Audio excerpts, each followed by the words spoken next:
Well, hey everybody, I'm Jack. This is Raw Tropical Living. Thanks for joining me today. How was your week? Hope you're all having a nice weekend out there. I'm having a lovely weekend. It's just disappearing like that, though. Saturday will be gone before I know it. And I wanted to connect with you guys for a video. I kind of miss you since I don't do the daily videos anymore. I'll get back to doing more videos soon, but been working on some things, continuing to sketch out ideas and work on my book, among other things. Doing a little learning this month, but yeah, wanted to connect with you today. And today we're going to talk about the delusion of time and how the past and the future don't exist. And I'm going to share a little reading with you today from a book called The Power of Now by Eckhart Tolle. Just little quick reading, a couple of sections in here. And the first section is on in the delusion of time. He had people ask him questions, and then he goes on to teach from there. It seems almost impossible to disidentify from the mind. We're all immersed in it. How do you teach a fish to fly? Here is the key. End the delusion of time. Time and mind are inseparable. Remove time from the mind and it stops, unless you choose to use it. To be identified with your mind is to be trapped in time. The compulsion to live almost exclusively through memory and anticipation. This creates an endless preoccupation with past and future and an unwillingness to honor and acknowledge the present moment and allow it to be. The compulsion arises because the past gives you an identity and the future holds the promise of salvation, of fulfillment in whatever form.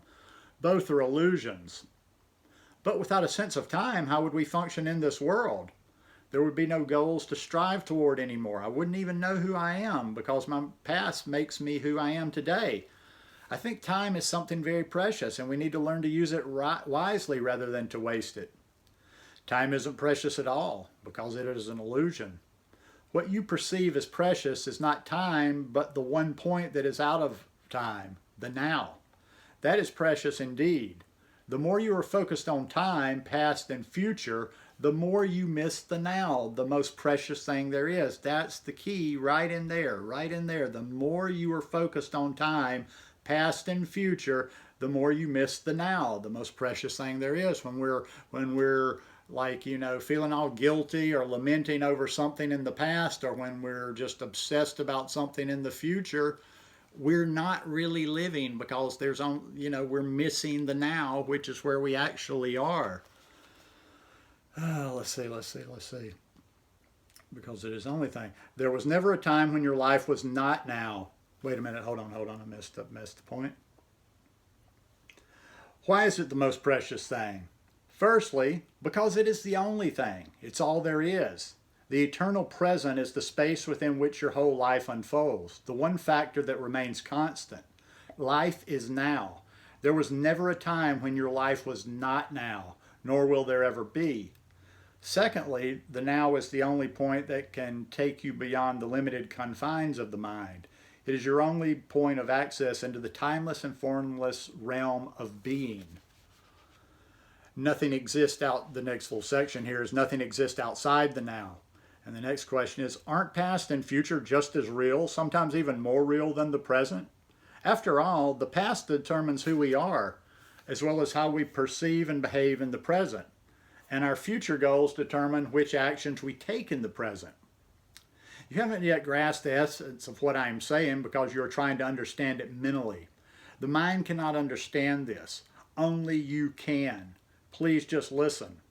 Have you ever experienced, done, thought, or felt anything outside the now? Do you think you ever will? Is it possible for anything to happen or be outside the now? The answer is obvious. It is not. Nothing ever happened in the past. It happened in the now. Nothing will ever happen in the future. It will happen in the now. Now I'm going to go ahead and kill like the people that are devil's advocate people. We could get into some deep physics stuff where they're talking, and hey, that's fair enough. I respect physics, where there's these theories that we are constantly living in different dimensions. So the past, the present, and the future is all happening at the same time. But that's a totally different discussion there. What you think of as the past is a memory trace stored in the mind of a former now. When you remember the past, you reactivate a memory trace, and you do so now. The future is an imagined now, a projection of the mind. When the future comes, it comes as the now. When you think about the future, you do it now. Past and future obviously have no reality of their own, just as the moon has no light of its own, but can only reflect the light of the sun. So are past and future only pale reflections of the light, power, and reality of the eternal present. Their reality is borrowed from the now. The essence of what I'm saying here cannot be understood by the mind. The moment you grasp it, there's a shift in consciousness from mind to being, from time to presence. Suddenly, everything feels alive, radiates energy, and emanates being. That's why I'm always talking about this stuff all the time, this now. This has been a huge focus of mine for several years now. And it brings me a lot of peace. I think I've told you guys before, being in where I am right now, situation I am with my mom, and just not being where I was used to being in Costa Rica and going through different situations. I've dealt with some anxiety over the last couple of years.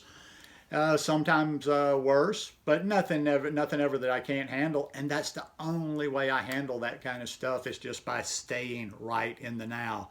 When my mind starts going to where things that could possibly happen in the future, outcomes that could possibly happen, things that I'm worried about, all that does is give me the anxiety. And also, it's kind of like borrowing trouble.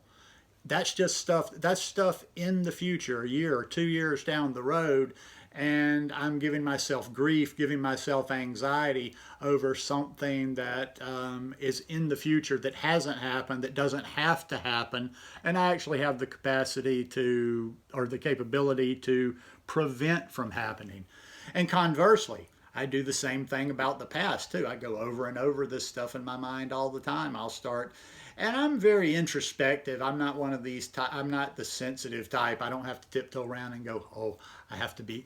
I'm not, I hear all these people talking about, oh, talk gently with yourself and be kind to yourself. Well, I'm kind enough to myself, but I don't have to tiptoe around with myself.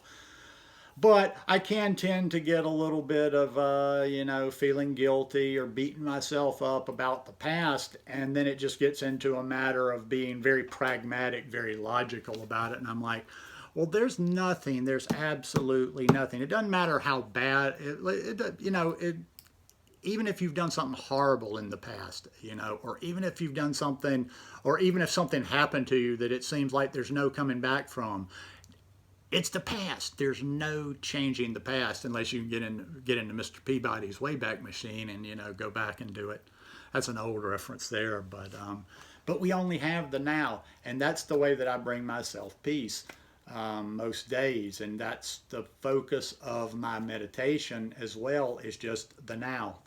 And I just, like I say all the time, I get glimpses of this stuff where you get away from the mind. I think I could probably meditate for the next 50 years and maybe only get marginally closer to it. I just get these glimpses, when I'm meditating. My meditations are very simple. They're mostly on awareness of the breath. I'm aware that I'm breathing in and I'm aware that I'm breathing out.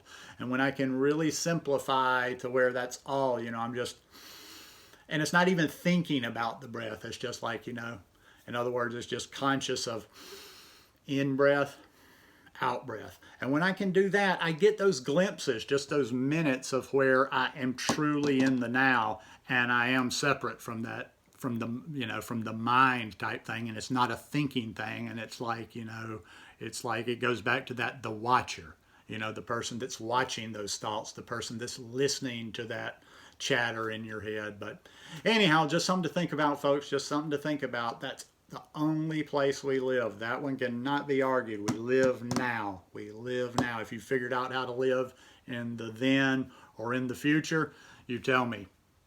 Anyhow, hope you guys enjoyed this one today. If you like it, please give me a thumbs up. And I'll see you again soon. I'll probably do another video here. I think I got another one here I want to share with you in a couple of days. So have a beautiful weekend. Peace.